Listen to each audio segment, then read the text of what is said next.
अथ महागौरी स्तोत्रम्। श्वेते वृषे समारूढा श्वेताम्बरधरा शुचिः महागौरी शुभं दद्यान् महादेव प्रमोददा। या देवी सर्वभूतेषु मा महागौरी रूपेण संस्थिता। नमस्तस्यै नमस्तस्यै नमस्तस्यै नमो नमः। वन्दे वाञ्छितकामार्थे चन्द्रार्धकृतशेखरां सिंहारूढा चतुर्भुजा महागौरी यशस्विनीं। पूर्णेन्दुनिभां गौरी सोमचक्रस्थिताम् अष्टमं महागौरी त्रिनेत्रां वराभीतिकरां त्रिशूलडमरूधरां महागौरी भजे। पटाम्बरपरिधानां मृदुहास्यानालङ्कारभूषितां मञ्जीरहारकेयूरकिङ्किणी रत्नकुण्डलमण्डितां प्रफुल्लवन्दना पल्लवाधरां कान्तकपोलां त्रैलोक्यमोहनं कमनीयां लावण्यां मृणालां चन्दनगन्धलिप्तां। सर्वसङ्कटहन्त्री त्वं हि धनैश्वर्यप्रदायिनीं ज्ञानदा चतुर्वेदमयी महागौरी प्रणमाम्यहम्। सुखशान्तिदात्री धनधान्यप्रदायिनीं डमरुवाद्यप्रिया अद्या महागौरी प्रणमाम्यहम्। त्रैलोक्यमङ्गलत्वं हि तापत्रयहारिणीं वददं चैतन्यमयी महागौरी प्रणमाम्यहम्। वन्दे वाञ्छितकामार्थे चन्द्रार्धकृतशेखरां सिंहारूढा चतुर्भुजा महागौरी यशस्विनीं। पूर्णेन्दुनिभां गौरी सोमचक्रस्थिताम् अष्टमं महागौरी त्रिनेत्रां वराभीतिकरां त्रिशूलडमरूधरां महागौरी भजे। पटाम्बरपरिधानां मृदुहास्यानालङ्कारभूषितां मञ्जीरहारकेयूरकिङ्किणी रत्नकुण्डलमण्डितां प्रफुल्लवन्दना पल्लवाधरां कान्तकपोलां त्रैलोक्यमोहनं कमनीयां लावण्यां मृणालां चन्दनगन्धलिप्तां। सर्वसङ्कटहन्त्री त्वं हि धनैश्वर्यप्रदायिनीं ज्ञानदा चतुर्वेदमयी महागौरी प्रणमाम्यहम्। सुखशान्तिदात्री धनधान्यप्रदायिनीं डमरुवाद्यप्रिया अद्या महागौरी प्रणमाम्यहम्। त्रैलोक्यमङ्गलत्वं हि तापत्रयहारिणीं वददं चैतन्यमयी महागौरी प्रणमाम्यहम्। वन्दे वाञ्छितकामार्थे चन्द्रार्धकृतशेखरां सिंहारूढा चतुर्भुजा महागौरी यशस्विनीं। पूर्णेन्दुनिभां गौरी सोमचक्रस्थिताम् अष्टमं महागौरी त्रिनेत्रां वराभीतिकरां त्रिशूलडमरूधरां महागौरी भजे। पटाम्बरपरिधानां मृदुहास्यानालङ्कारभूषितां मञ्जीरहारकेयूरकिङ्किणी रत्नकुण्डलमण्डितां प्रफुल्लवन्दना पल्लवाधरां कान्तकपोलां त्रैलोक्यमोहनं कमनीयां लावण्यां मृणालां चन्दनगन्धलिप्तां सर्वसङ्कटहन्त्री त्वं हि धन ऐश्वर्यप्रदायिनीं ज्ञानदा चतुर्वेदमयी महागौरी प्रणमाम्यहम्। सुखशान्तिदात्री धनधान्यप्रदायिनीं डमरुवाद्यप्रिया अद्या महागौरी प्रणमाम्यहम्। त्रैलोक्यमङ्गल त्वं हि तापत्रयहारिणीं वददं चैतन्यमयी महागौरी प्रणमाम्यहम्। वन्दे वाञ्छितकामार्थे चन्द्रार्धकृतशेखरां सिंहारूढा चतुर्भुजा महागौरी यशस्विनीं पूर्णेन्दुनिभां गौरी सोमचक्रस्थिताम् अष्टमं महागौरी त्रिनेत्रां वराभीतिकरां त्रिशूलडमरूधरां महागौरी भजे। पटाम्बरपरिधानां मृदुहास्यानालङ्कारभूषितां मञ्जीरहारकेयूरकिङ्किणी रत्नकुण्डलमण्डितां प्रफुल्लवन्दना पल्लवाधरां कान्तकपोलां त्रैलोक्यमोहनं कमनीयां लावण्यां मृणालां चन्दनगन्धलिप्तां सर्वसङ्कटहन्त्री त्वं हि धन ऐश्वर्यप्रदायिनीं ज्ञानदा चतुर्वेदमयी महागौरी प्रणमाम्यहम्। सुखशान्तिदात्री धनधान्यप्रदायिनीं डमरुवाद्यप्रिया अद्या महागौरी प्रणमाम्यहम्। त्रैलोक्यमङ्गल त्वं हि तापत्रयहारिणीं वददं चैतन्यमयी महागौरी प्रणमाम्यहम्। वन्दे वाञ्छितकामार्थे चन्द्रार्धकृतशेखरां सिंहारूढा चतुर्भुजा महागौरी यशस्विनीं पूर्णेन्दुनिभां गौरी सोमचक्रस्थिताम् अष्टमं महागौरी त्रिनेत्रां वराभीतिकरां त्रिशूलडमरूधरां महागौरी भजे। पटाम्बरपरिधानां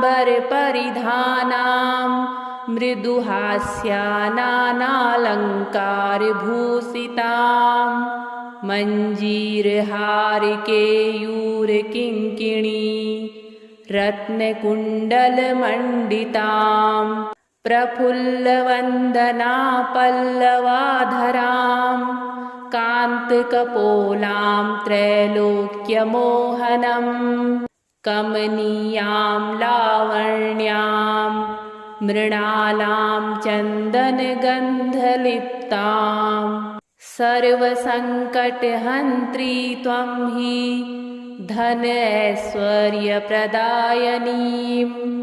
ज्ञानदा चतुर्वेदमयी महागौरी प्रणमाम्यहम् सुखशान्तिदात्री धनधान्यप्रदायिनीं डमरुवाद्यप्रिया अद्या महागौरी प्रणमाम्यहम् त्रैलोक्यमङ्गल त्वं हि तापत्रयहारिणीं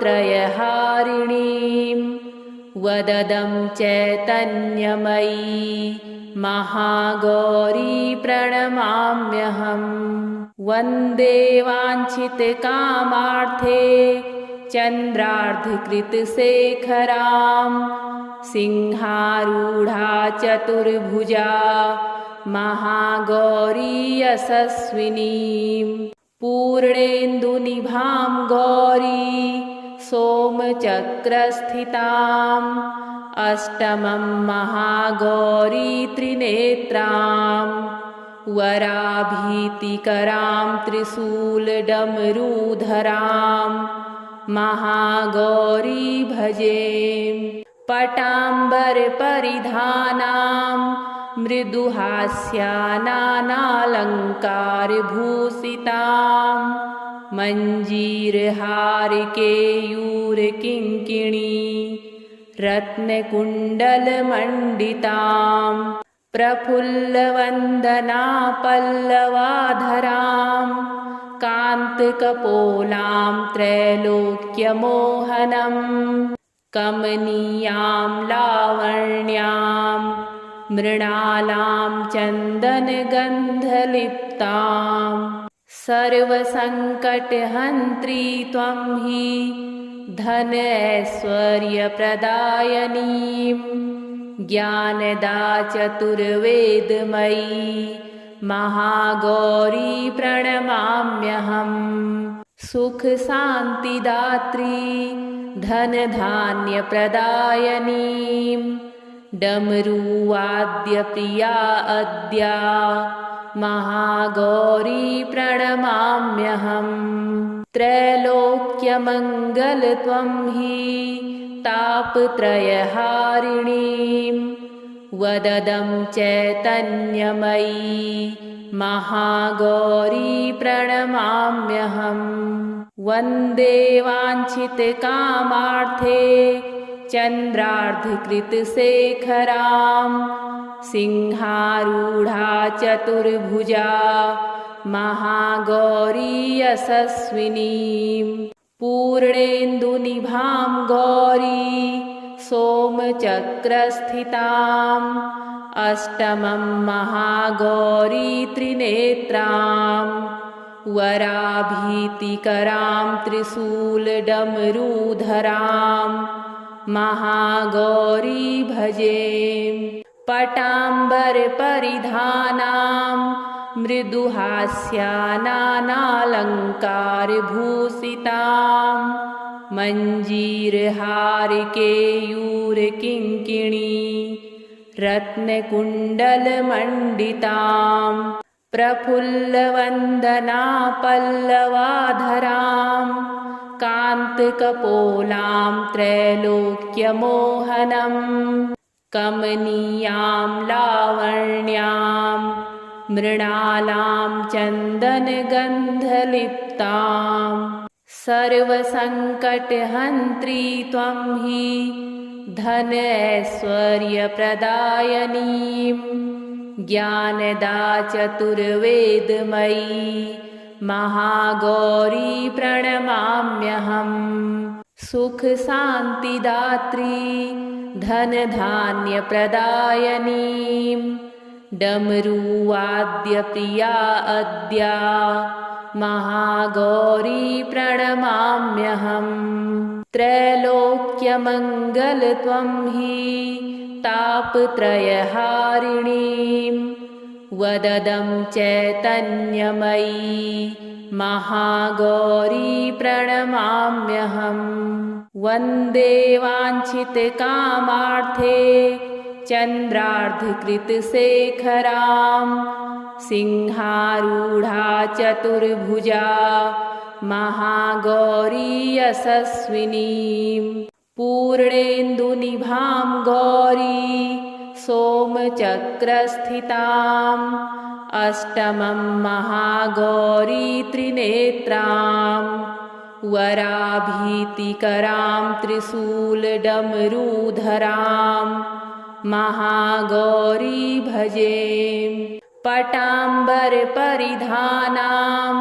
मृदुहास्यानालङ्कारभूषितां मञ्जीरहारकेयूरकिङ्किणी रत्नकुण्डलमण्डितां प्रफुल्लवन्दना पल्लवाधरां कान्तकपोलां त्रैलोक्यमोहनं कमनीयां लावण्यां मृणालां चन्दनगन्धलिप्तां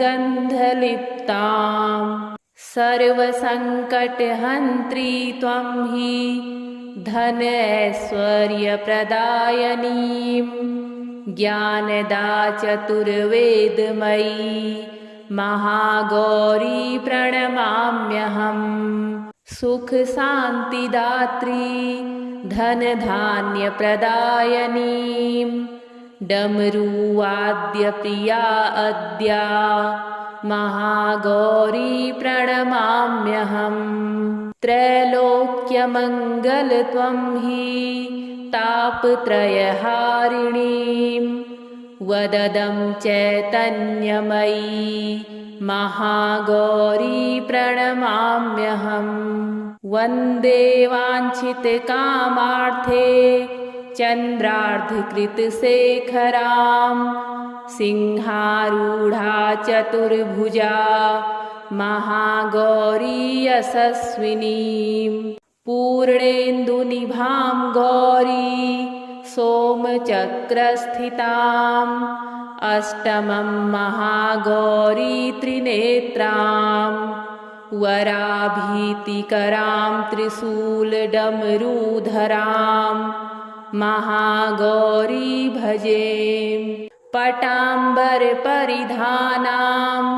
मृदुहास्यानालङ्कारभूषितां मञ्जीरहारकेयूरकिङ्किणी रत्नकुण्डलमण्डितां प्रफुल्लवन्दना पल्लवाधरां कान्तकपोलां त्रैलोक्यमोहनं कमनीयां लावण्यां मृणालां चन्दनगन्धलिप्तां सर्वसङ्कटहन्त्री त्वं हि धनैश्वर्यप्रदायिनीं ज्ञानदा चतुर्वेदमयी महागौरी प्रणमाम्यहम् सुखशान्तिदात्री धनधान्यप्रदायिनीं डमरुवाद्यप्रिया अद्या महागौरी प्रणमाम्यहम् त्रैलोक्यमङ्गलत्वं हि तापत्रयहारिणीं वददं चैतन्यमयी महागौरी प्रणमाम्यहम् वन्दे वाञ्छितकामार्थे चन्द्रार्धकृतशेखरां सिंहारूढा चतुर्भुजा महागौरी यशस्विनीं पूर्णेन्दुनिभां गौरी सोमचक्रस्थिताम् अष्टमं महागौरी त्रिनेत्रां वराभीतिकरां त्रिशूलडमरूधरां महागौरी भजे पटाम्बरपरिधानां मृदुहास्यानालङ्कारभूषितां मञ्जीरहारकेयूरकिङ्किणी रत्नकुण्डलमण्डितां प्रफुल्लवन्दनापल्लवाधरां कान्तकपोलां त्रैलोक्यमोहनं कमनीयां लावण्यां मृणालां चन्दनगन्धलिप्तां सर्वसङ्कटहन्त्री त्वं हि धनैश्वर्यप्रदायिनीं ज्ञानदा चतुर्वेदमयी महागौरी प्रणमाम्यहम् सुखशान्तिदात्री धनधान्यप्रदायिनीं डमरुवाद्यप्रिया अद्या महागौरी प्रणमाम्यहम् त्रैलोक्यमङ्गलत्वं हि तापत्रयहारिणीं वददं चैतन्यमयी महागौरी प्रणमाम्यहम् वन्दे वाञ्छितकामार्थे चन्द्रार्धकृतशेखरां सिंहारूढा चतुर्भुजा महागौरी यशस्विनीं पूर्णेन्दुनिभां गौरी सोमचक्रस्थिताम् अष्टमं महागौरी त्रिनेत्रां वराभीतिकरां त्रिशूलडमरूधरां महागौरी भजे पटाम्बरपरिधानां मृदुहास्यानानालङ्कारभूषितां मञ्जीरहारकेयूरकिङ्किणी रत्नकुण्डलमण्डितां प्रफुल्लवन्दनापल्लवाधरां कान्तकपोलां त्रैलोक्यमोहनं कमनीयां लावण्यां मृणालां चन्दनगन्धलिप्तां सर्वसङ्कटहन्त्री त्वं हि धनैश्वर्यप्रदायिनीं ज्ञानदा चतुर्वेदमयी महागौरी प्रणमाम्यहम् सुखशान्तिदात्री धनधान्यप्रदायिनीं डमरुवाद्यप्रिया अद्या महागौरी प्रणमाम्यहम् त्रैलोक्यमङ्गलत्वं हि तापत्रयहारिणीं वददं चैतन्यमयी महागौरी प्रणमाम्यहम्